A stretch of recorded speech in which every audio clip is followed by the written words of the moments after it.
好，来继续来看国民党的党主席江启臣，在迄时亲身带队，甲反内地进口、甲公投白大选两项公投第二阶段的联署书送到中选会，呼吁中选会都要秉持中立的态度。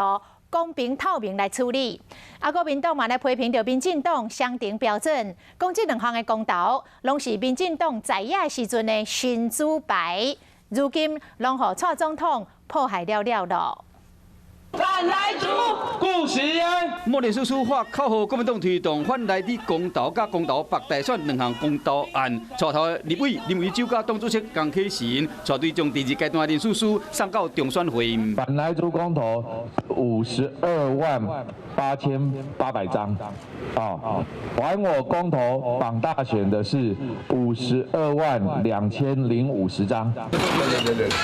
两项公投案的提案联署书总共超过100万份，国民党强调讲联署书的数量其实分别超过70万份。民怨正在沸腾，请中选会中立、公正、公平、透明的来处理这些联署书，